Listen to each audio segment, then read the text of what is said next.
Oh, not, you know. Good morning. I'd like to call the regular scheduled meeting of the Board of Selectmen to order.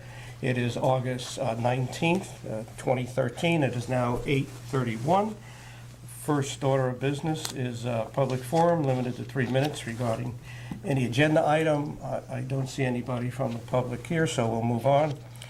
Item 2.1, approval of the August 5th regular meeting. Do I have a motion? So moved. Second.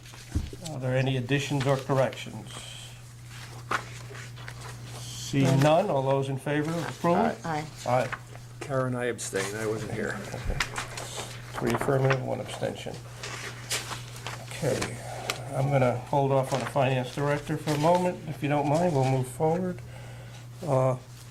Where is everybody? Is my watch too fast or something? We could do the proclamation. Well, okay, we'll Go to executive session. we'll go to executive session.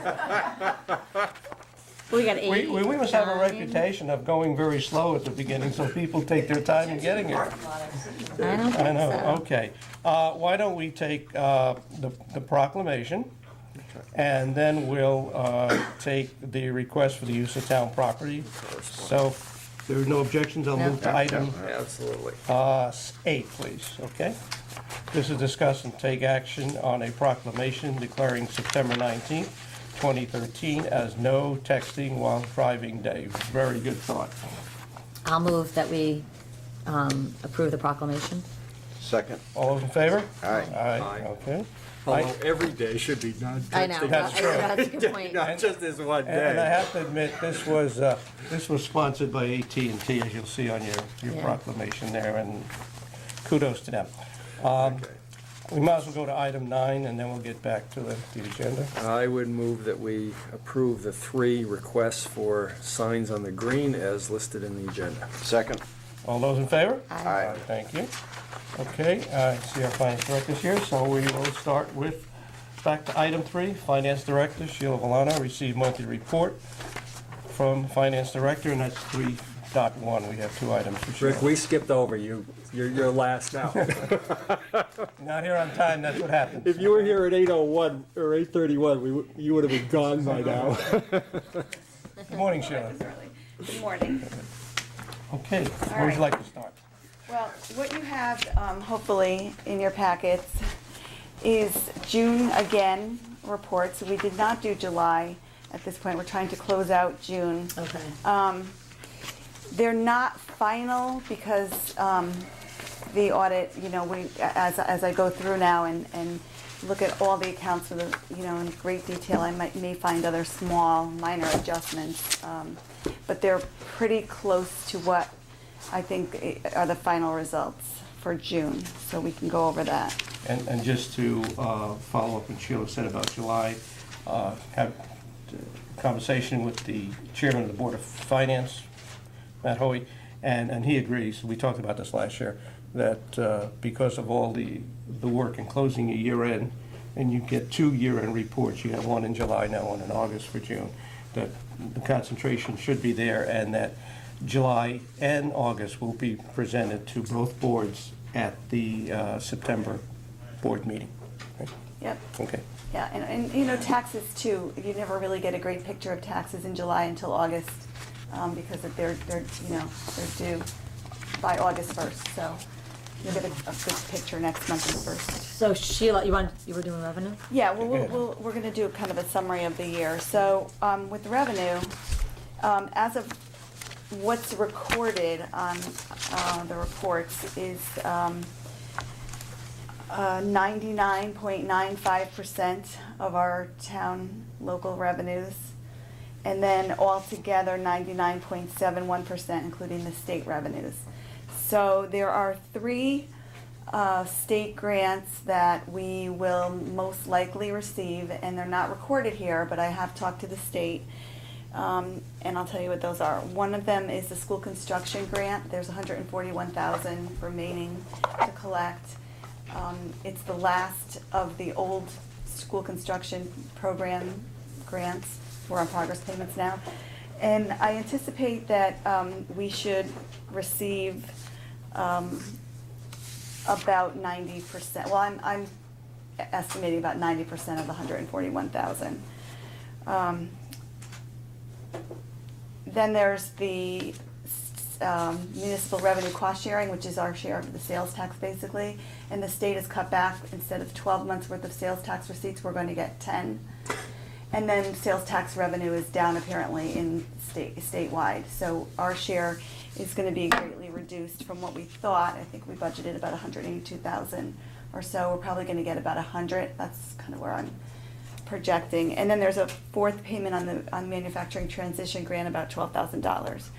So it looks like we're going to break even on revenue, which is pretty much what I've been saying all along. So I'm happy to report that. I think that that's where we will be.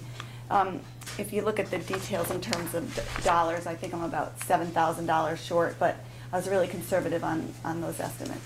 So looking at the finance and the police, it's showing 64%. Is that just The reason, well, finance is because the interest rates were just non-existent Okay. basically for our investments. Okay. And the police department, we were a little bit high on the revenue projection because the year before they had collected extra revenue from Storm Irene's extra duty. That money, when they billed out the cars, if the cars were idling at a site, the money was charged to the vendor and the money went back into general fund.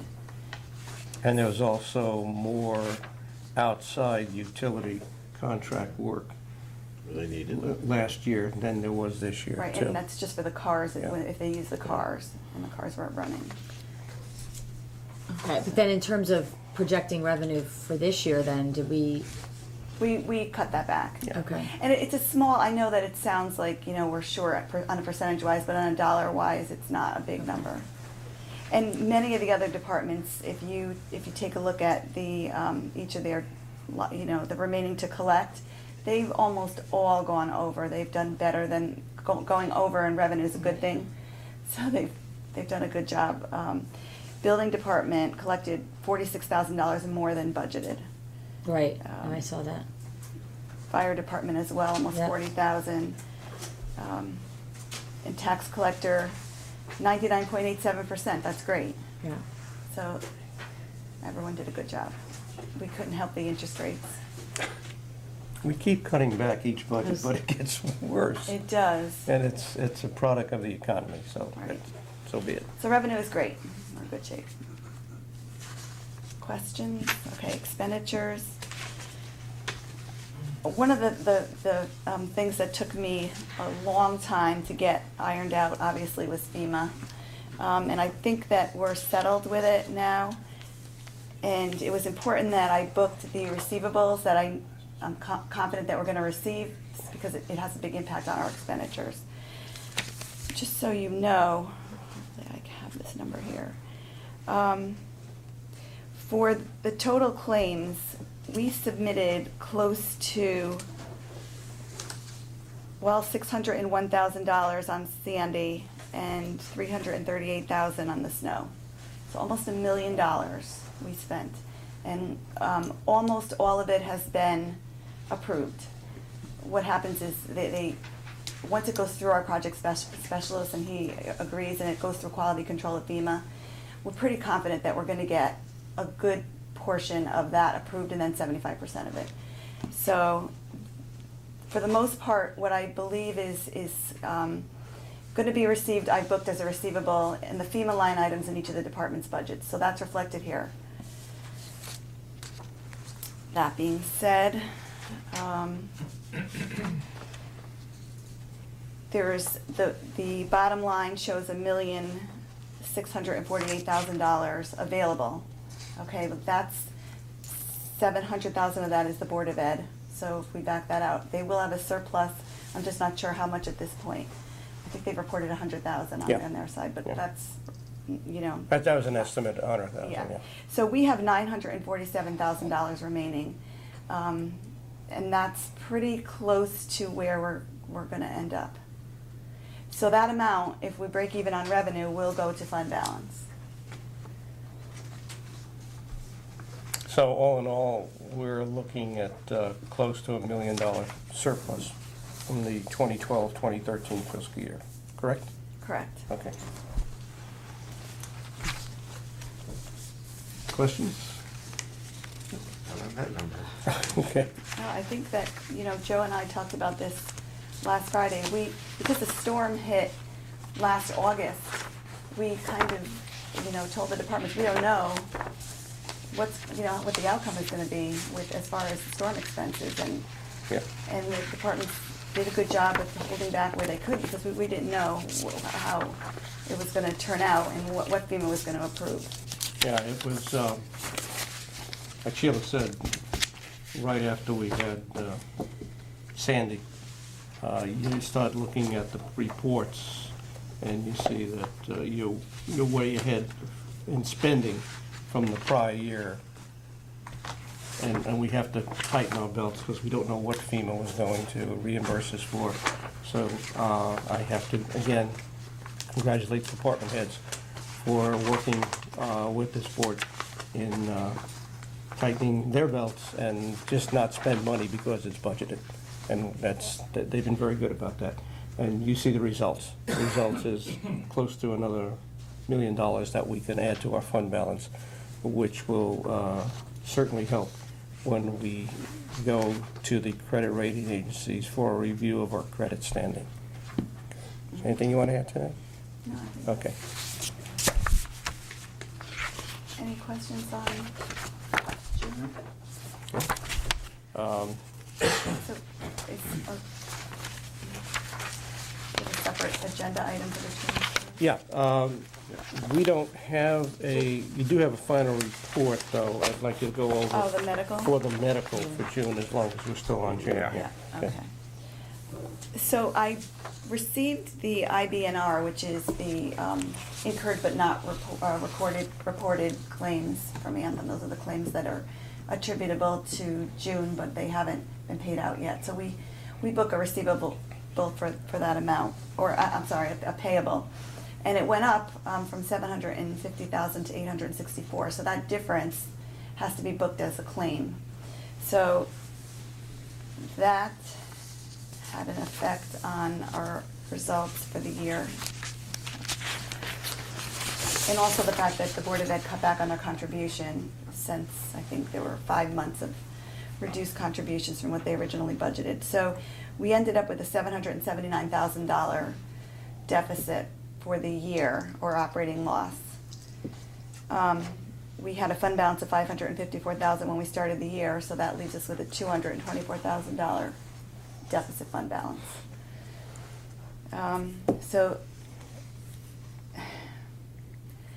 We just need to be a little careful this year. It's very hard because you can't project what the claims are going to be. We have, a stop loss helped us tremendously this year. One of the items Sheila and I have been working on is when we get the final numbers, probably make a recommendation to this board and the Board of Finance, taking some of our surplus from the general fund and putting it into the medical benefits fund. So we're whole again, or very close to whole. Right? Yeah. But Sheila, we increased the stop loss. Do we want to consider lowering it? No. Is it okay? Your rates way up. It's very expensive, and we look at that every couple of years. The more there's a big difference when you lower it even to 175. Right.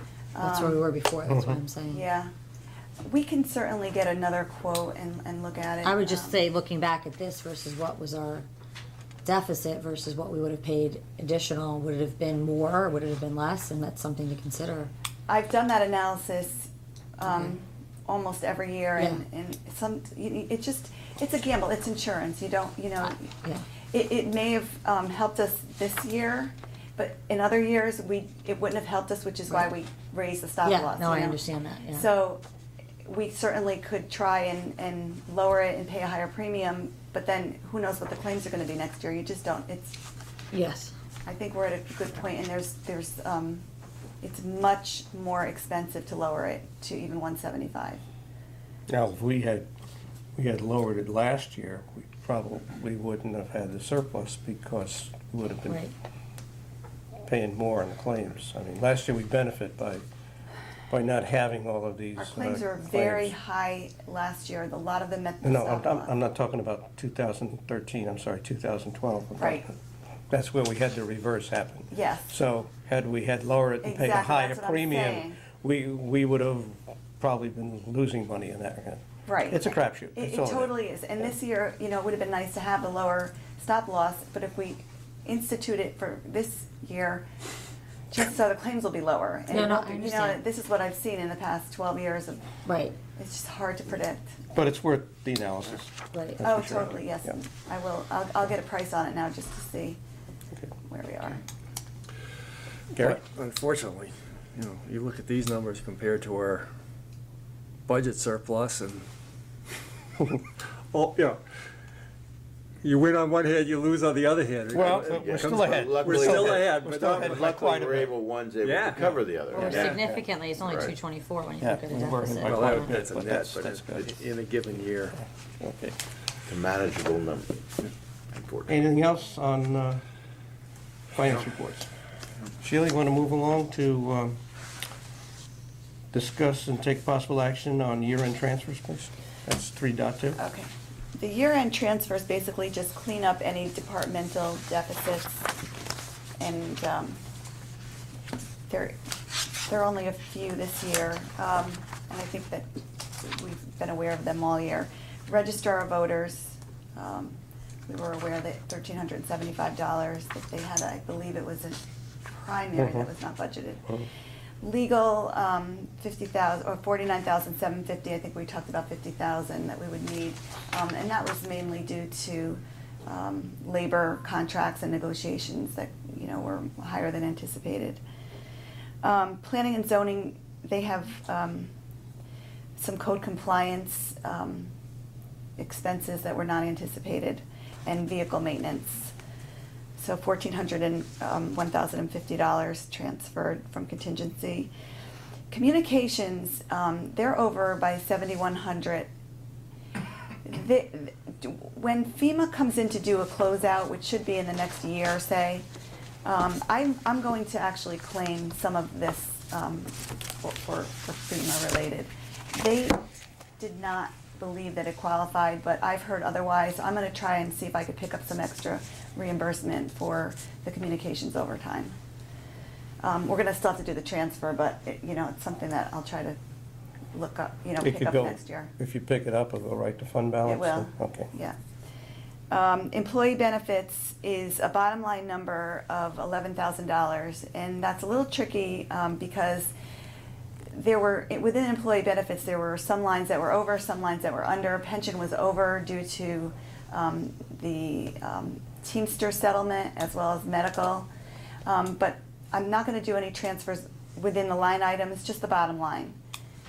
So 11,000 from contingency, and then debt retirement and interest, and principal and interest is just a switch between the two, and it ends up that there is a $7,000 surplus due to the refunding, but that's just due to, you know, the restructuring of debt.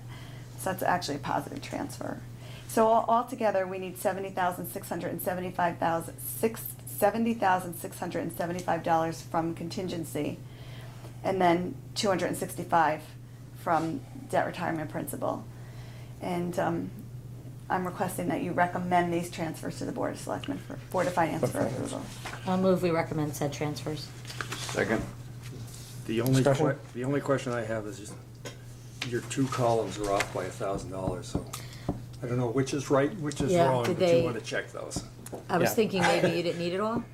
It's they have an it's overage in legal, their budget? $49,750, so I think, let's make it the right number. Oh, all I right, think they I need thought- the $49,750. Yeah, what you did is you made it Right. 48,750 Yeah, my on typo. Because I the, thought, you know, Gary saw that, I thought maybe that they had an over. so which is the right number, Sheila? Let's use the 336, 336, 675. okay, so that's 49,750.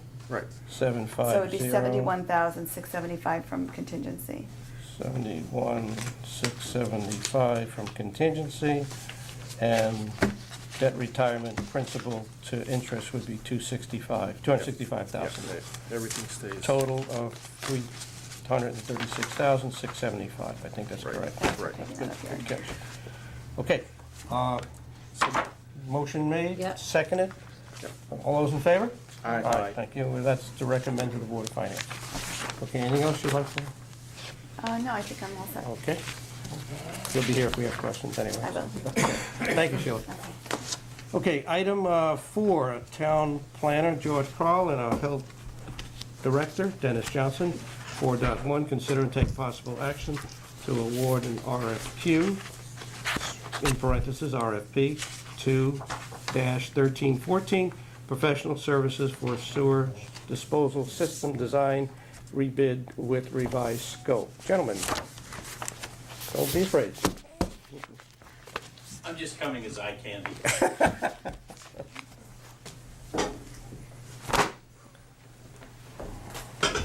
And Brian McClellan, our Economic Development Coordinator.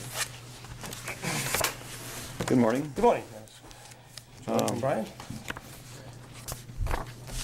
The selection committee, which interviewed the 5 firms that submitted the revised qualified proposal for the wastewater facility, have completed their interviews, and we evaluated all the applicants in terms of their technical experience, essential to completing the project that was outlined in a scope of services that we sent out about 2 months ago.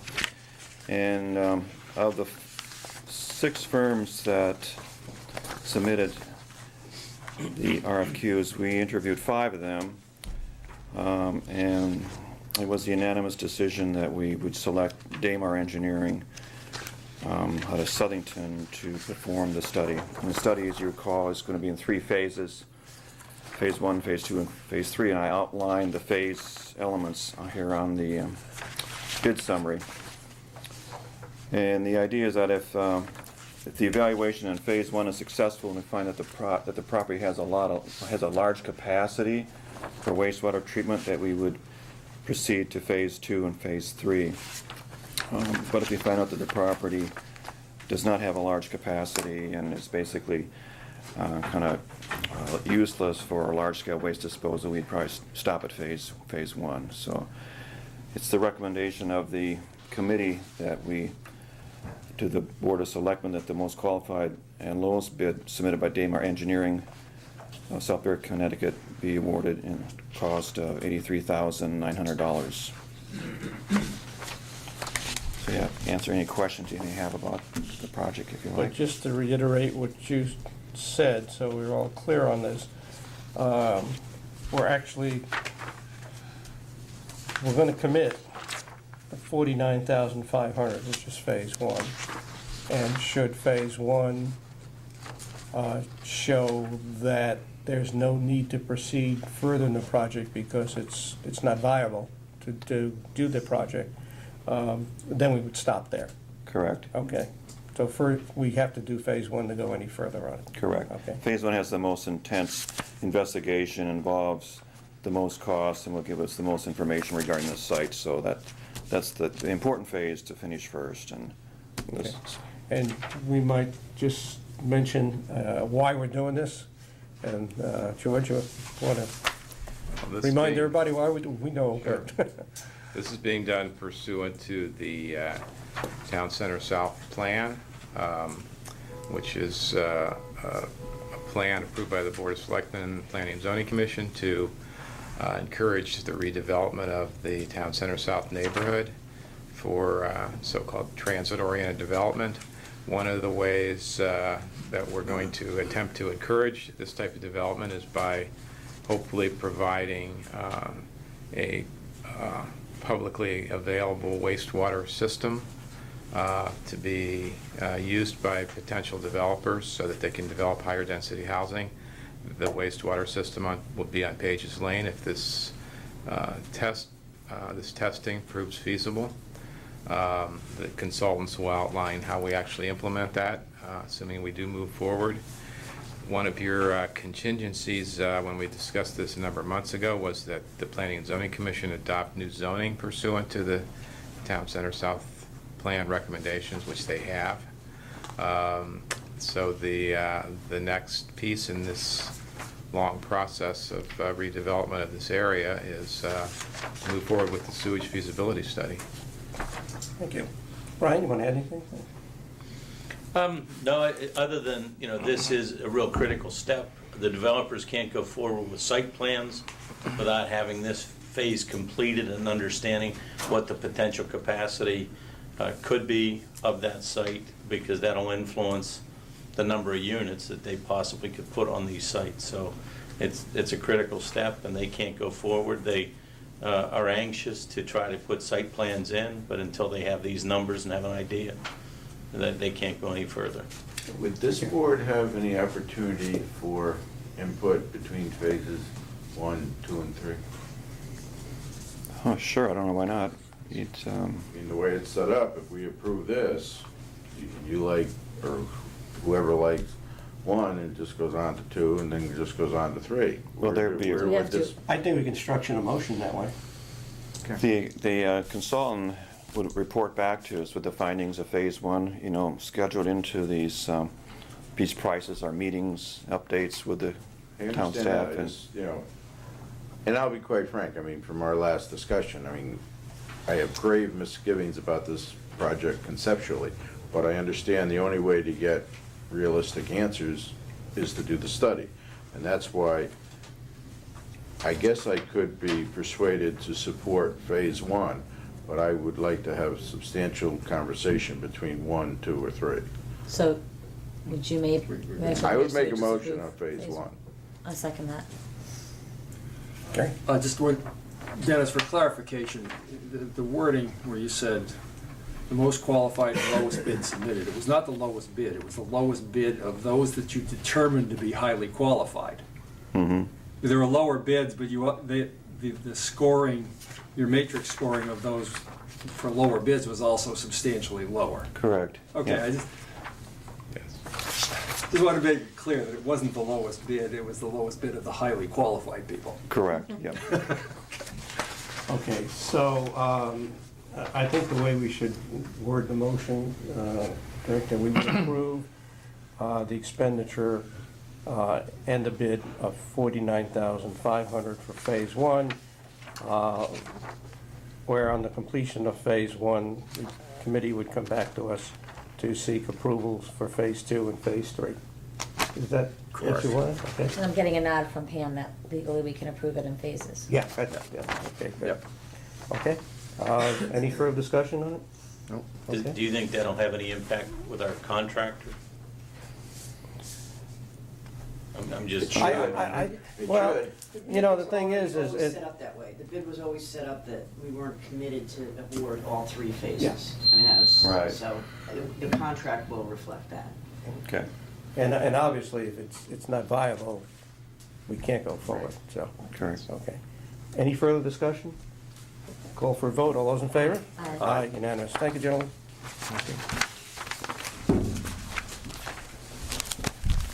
Okay. Item 5.1, Park and Recreation Director, Rick Maynard, discuss and take possible action to purchase an F-350 and an F-550 truck off the state contract bid. The 550 truck is subject to recommendations from the Board of Finance in accordance with the April 12, 2011 bond resolutions. And just let me clarify that. The 350 is going to be charged to the operating budget, capital department in the operating budget, and the 550 is a bond issue which has to be approved by the Board of Finance, and if that's approved here today, we'll bring it to them tonight. Good morning, Rick. Good morning. Yeah, so we have the 2 trucks that have been approved in the budget, as Joe mentioned. And Crowley Auto Group does have the state contract for trucks. And so we'd like to get the F-350, which with liftgate and plow. The total amount is $48,508.38. That's the budgeted item, or in the budget. And the one that would be the bond is the F-550 dump truck with plow frame. And that's for $70,432.80. Okay.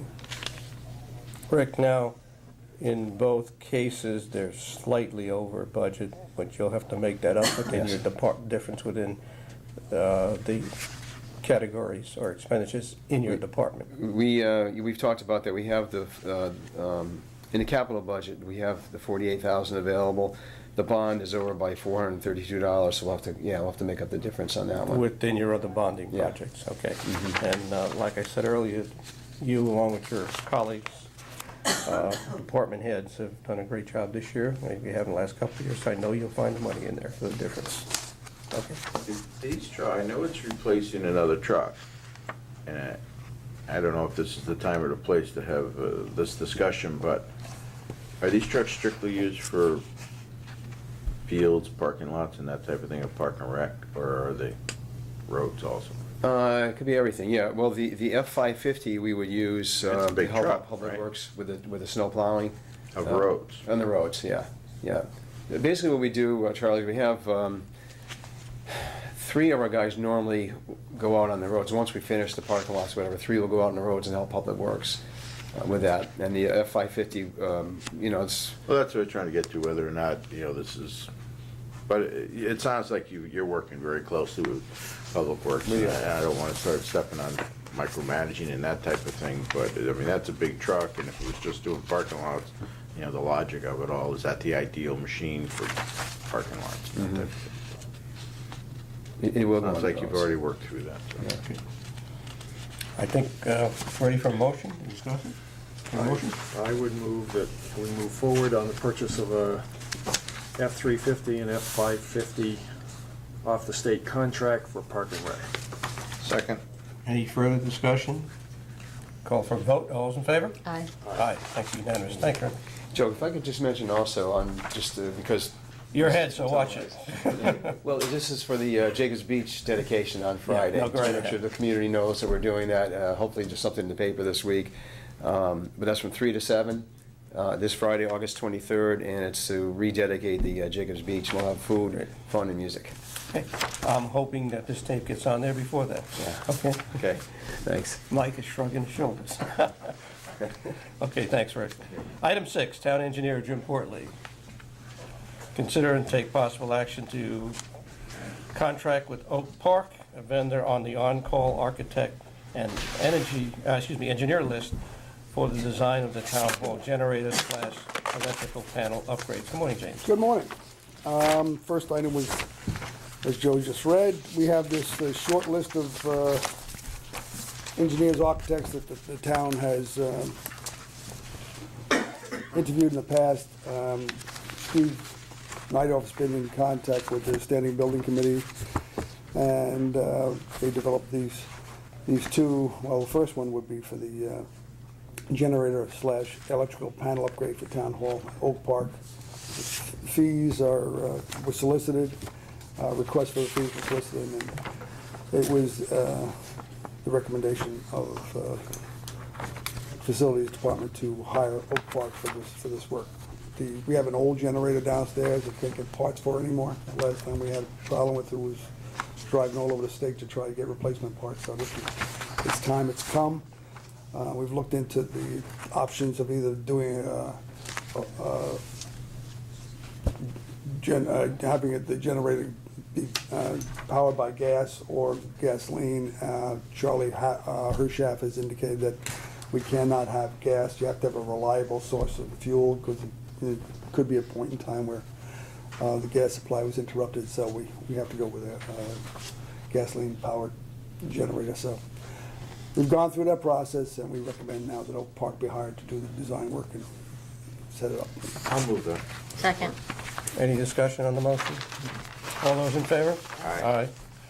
All right, James, we're up to 6.2, discuss and take possible action to contract with Ken Jorgensen, a vendor on the on-call architect and engineer list for the design of the town hall window upgrades. What's your second item And here? the second item, again, is part of our overall plan to upgrade the facilities of Town Hall, energy upgrades. We've gone through the heating system, the HVAC system.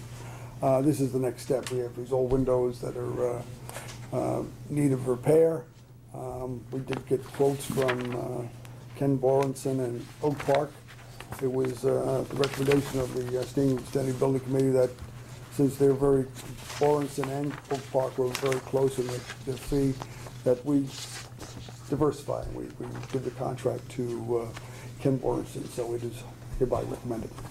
So moved. Second. All those in favor? Aye. Aye, thank you. 6.3, consider and take possible action to accept Cricket Trail in the Woodruff Garden subdivision as a town road. Okay, Cricket Trail is up off Long Hill Road. It was built back in 2006. The road was substantially complete for all these 6, 7 years without the final course of paving. The developer went under, tried to call the bond a couple of years ago. In the process of his going under, the bond was not kept in service. So a bit over the last couple of years, been trying to work out the process of getting it paved. Through one thing or another, we were able to get the developer, there was 2 partners involved, to put that final course of paving on. That was done earlier this summer. So it is ready now to be accepted as a town road, and I recommend the Board of Selectmen accept Cricket Trail as a town road. I so moved. Second. Gary? Is there a procedure in place so that we can avoid having a bond lapse? I mean, and I know bond is a different problem too. Yeah. But I find it a little bit disturbing that could just sort of lapse. I found it disturbing too. We've added a provision to the bonding language that if the institution that's granting the bond, if they're not going to extend it, they have to let the town know now in advance, so we don't get into the situation. So if that happens, then we can call it before it lapses. And do the institutions acknowledge that? Because I know that's been a Well, we have- problem with we have- insurance companies who say we don't have an obligation to let you know. Well, the insurance companies don't, but this is something we can read before we accept the bond. Okay. And if we don't have the language in there, then we don't have to accept it. Okay. Good. Any further discussion, questions? Okay, I'll call for a vote. All those in favor? Aye. Aye, thank you. Yes. And the last item, Jim, 6.4, discuss and take possible action to purchase uniforms from the U.S. Communities Government Purchasing Alliance Consortium. That's quite a name. Yeah. There's probably some, little blip on it. We've been looking to do this for the last year and a half, since I've taken over. Cintas is, the contract has been reduced because we were buying more services than we needed from Cintas going back.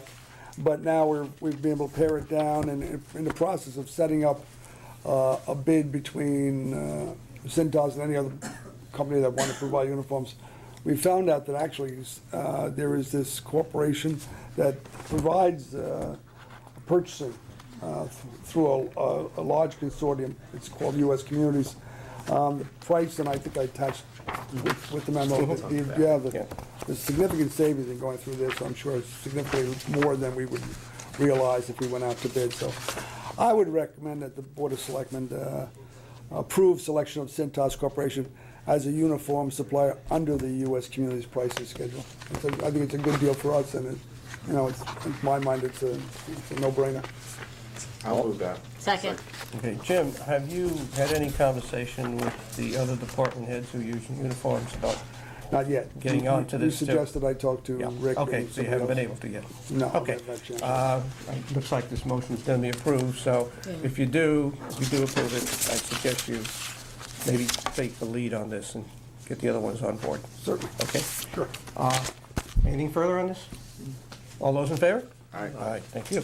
Thank you. Are there other services, this appears to be a new thing, are there other services that are bid on this that we Yeah, might want to I take have- advantage of? Or not, yeah. Yeah, Pam, and it's actually Pam. listed on the slide as something that they support as well. Okay. So it's a legitimate and, I mean, this is almost a 50% discount over what we would pay. great. It's a good deal. Thank you, James. Take care. See you later. Yep. Yeah, I gotta talk to you later, so just call me. 7, consider and take possible action on a request from the Guilford Lakes Golf Course Commission to waive section 214-2, parenthesis A, of the town code and allow the serving of alcoholic beverages during St. George's Men's Golf Tournament at the Guilford Lakes Golf Course on September 7th, 2013. And they even provide us with a rain date of September 14th. Let's hope we don't need that date. Good morning, gentlemen. Good morning, how are you? Good. Perfect timing. Yeah, very good time. So we are here to petition to select people. I always say people, business I'm in.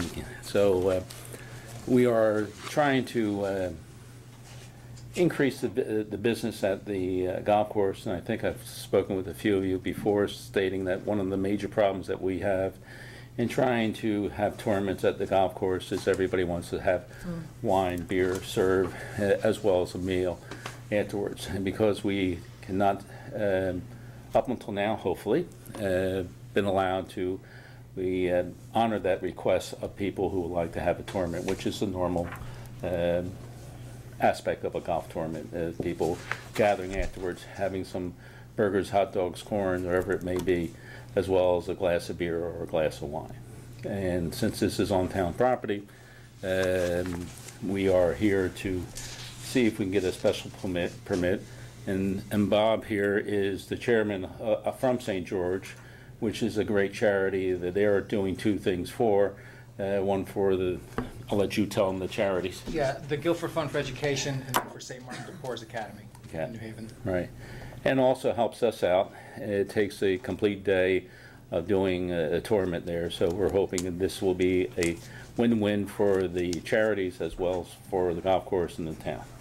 Okay, and I might just add that this is a case-by-case basis. We approve this under the code, the town code. So every time you have one of these, you're welcome to come back. Yes, Okay. right. We're not just opening up. No, I understand that, and I presume, hopefully I'm here a lot more often. And this will be a benefit for the town, too. Gary had something to say. Who actually serves the alcohol and who, is there insurance? I mean, That was the question. who has the liability if, God forbid, something bad happens with somebody driving away? It would be St. George, I mean, his charity. I mean, whoever the person who's holding the tournament would be theirs. It would not be under the town. Is it like a one-day permit, like other events in town on private property where they have to get a one-day event permit? Well, I think that the only thing they need to do is show proof of insurance. So is that what we did, excuse me, with Pam, would be the handcraft on the green, because we had allowed the alcohol, did that, Now, I is that think town property? here's the difference. Yeah. They're not selling the alcohol. No. No, I know that, but in terms of liability, that's Gary's question, so, Lobster Fest's got. Let me add one permit other thing. because This wasn't on town may not property. answer your question, Gary, is more of the standpoint of that when you come to play golf at the golf course, you play at your own risk. It's on a board, but I know what you're asking about the liability of the alcoholic beverage. Yeah, that's all I'm worried about. Right. If you can just provide us with certificate of insurance, I think we'll be fine. Yeah. Okay. Right. I would double check about the permit issue Yeah. too. It seems to me that even if you serve it one day, you have to have a permit. But no, And I haven't researched that, so Would the I.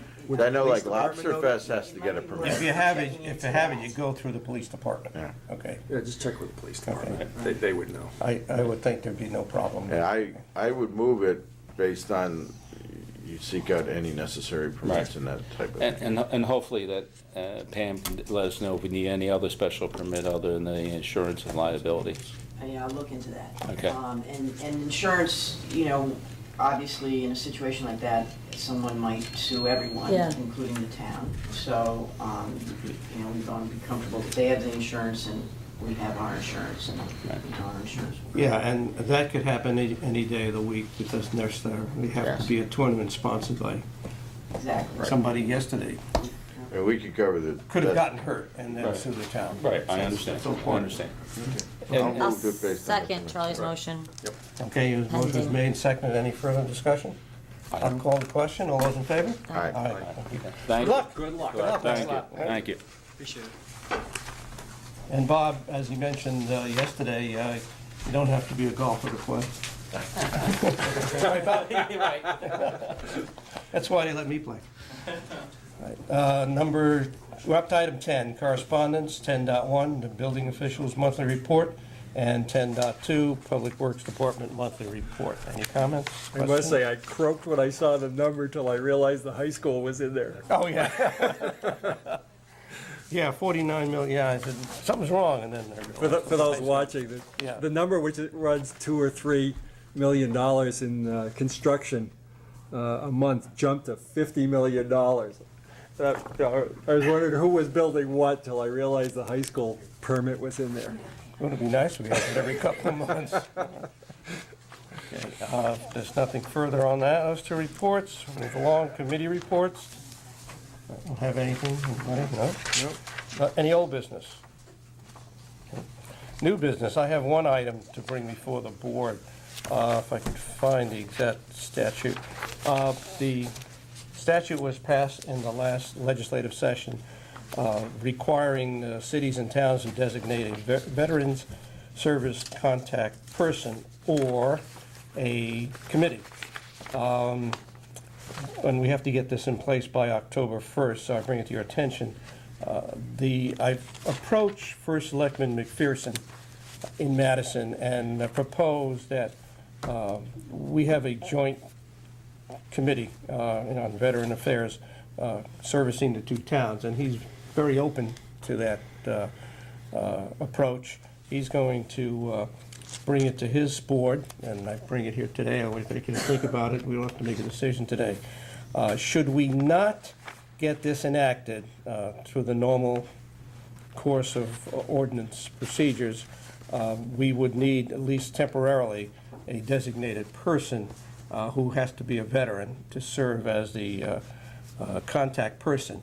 And I'll take it upon myself. I meet all the requirements, so if we don't get the committee going, I'll have my office at least work in the interim until we Okay. get the committee going, either as our own town committee or in conjunction with another town, particularly Madison. So, everybody's okay with that? Yeah. Okay. Good, thank you. Do you have any thoughts about the joint town committee? I think it's a good idea. I think it's worthwhile, sure. Okay, good. Anything that fosters cooperation may lead to something that saves us some money down the road. Well, also, it's the requirements that they have to have veterans on there, and a couple other requirements.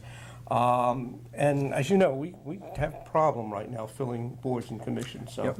I feel we can, we definitely want to serve our veterans, and also we have to abide by the law, too. Okay? That's it. You might also want to mention the Clean Communities Program, which I guess is about to award us $6,000 for the community. I mentioned what the term, the fuel grant program that Tammy DeFrancesco administers based on our participation in the Clean Communities. Right. And I think, Karen, we've received 2 checks so far. A little over $5,000. Yeah, okay. So that's great. Okay, thank you. Only other comment I'd like to make, I guess under new business or whatever is, you know, in Sheila's report, she commented about the change in the state reimbursement of sales tax. And maybe your office, First Selectman's office, ought to contact our state reps and just express our displeasure. I'm sure other communities have done it, but, you know. We've had contact, but I will certainly bring it to their attention again and saying that the board now expresses it. Okay, good. Okay, moving on, public forum, limited to 3 minutes. I don't see anybody wishing to address the board. Okay, we have 2 items that we will need an executive session for. One is item 15, discuss and take possible action on approval of terms of a possible purchase by the town from Country Home Development Corporation. And I'm going to stop there. It's all in the minutes. It's quite a lengthy item on here. And the other item is to receive an update on labor negotiations. I don't think either one will need a vote on, at least not the second one. That's for sure. The first. First one we will need a vote on. First one will. Okay, so I'll call for a motion to go into executive session. So moved. I'd like to invite our town council, in-house council, and our finance director for the second part. Okay. All those in favor? Aye. All right, thank you.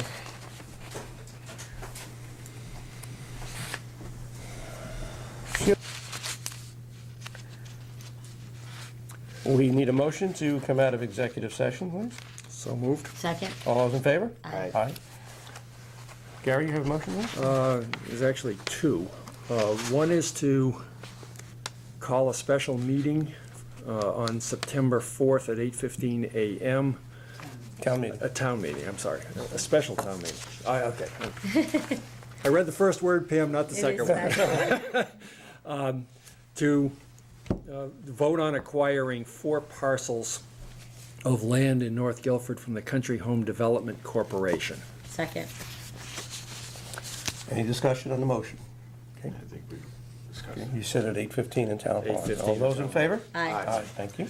We got one more. The second is to waive taxes and interest under statute 12-125A on a parcel owned by Country Home Development, which will become part of the Quantapug Hills, Section 5, under a statute which allows the selectmen to waive taxes on furnishing water supply for public purpose. Did I get Second. that one right?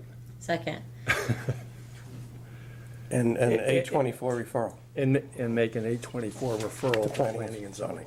I'll second that. Second that. And just add, Gary, that I appreciate the work that you've done on this, and I think overall, this is a good, positive moving forward on this entire property situation, to sort of clean up various elements of it and benefit both the landowners there, you know, the association and the town and everybody involved. So thank you, Gary. Thank you, and I echo that. Gary's been talking to me for some months now about getting this all cleared up. Yeoman task, by the way. Believe it or not, I actually started working on this when I was chairman of the land acquisition. It goes back a long I time. don't think you told me that. Anyway, Gary, thank you very much for clearing this up, and appreciate it. It's now, hopefully, the town meeting approves this. Right. Okay. Can I just read a right brief ahead. notice? Go right ahead. To the selectmen from Veronica Wallace, my apologies for not being able to attend today's meeting. It could not be avoided. I have been updated on agenda item 15 regarding Quantapug Hills, and I'm in favor of waiving the back taxes and the town purchasing the parcels indicated. September 4th is an acceptable town meeting date, and the mandatory referral to P&Z is acceptable. This cleans up an issue which has been ongoing for many years, and I commend my colleague and others involved in addressing the complex issues and resolving the problem. Sincerely, Veronica Wallace. I'd also like to thank Pam, who has done a lot of work on this, and others, and it's been Agreed. a long process, and hopefully comes to a proper conclusion. Karen, we'll attach Veronica's letter as part of the minutes, please, okay? All right, all those in favor of the motion? Aye. Aye. Unanimous. Do we have anything else? Move to adjourn. We adjourn. Second, all those in favor? Aye. Aye, we're adjourned at 9:59. Thank you very much, everybody. Do we have to sign?